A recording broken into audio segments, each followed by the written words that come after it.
Hi welcome back to my channel. இன்றைக்கி Udupi hotel chutney எப்படி செய்ய தான் பார்க்க போகிறோம். வீட்டில் இருக்கக்கூடிய பொருளை வச்சு நம்ம ரொம்ப கெட்டியாக உடுப்பி ஹோட்டல் சட்னி எப்படி செய்ய தான் பார்க்க போகிறோம். வாங்க வீடியோக்குள்ளே போயிடலாம். இந்த சட்னிக்கு பார்த்திங்கன்னா நம்ம பொட்டுக்கடலையும் வேர்க்கடலையும் எடுத்துக்க போகிறோம்.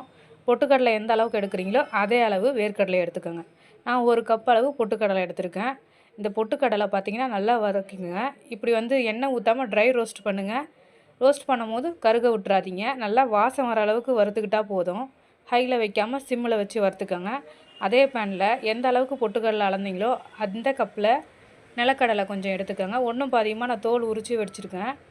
நீங்கள் இதே மாதிரி ஒன்றும் பாதியமாக தோல் உரிச்சிட்டு போட்டுக்கோங்க. ரொம்ப தோல் போட்டாலும் கசக்கும். ஸோ இந்த மாதிரி செஞ்சுட்டு இதுவும் வாசம் வர அளவுக்கு நல்லா வறுத்து வச்சுக்கோங்க.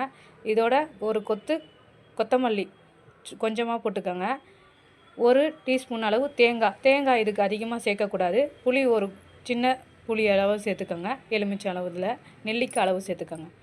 பச்சை மிளகா ஒரு 4 பச்சை மிளகா, ஒரு துண்டு இஞ்சி டேஸ்ட்டுக்காக. இதெல்லாம் நம்ம வதக்கக்கூடாது. நம்ம பொட்டுக்கடலையும் வேர்க்கடலை மட்டும் வதக்கினா போதும். நல்லா ட்ரை ரோஸ்ட் பண்ணதுக்கப்புறமா கொஞ்சம் ஆற விட்டுருங்க. ஆற விட்டதுக்கப்புறம் ஃபைன் பேஸ்ட்டாக அரைச்சி வச்சுக்கோங்க.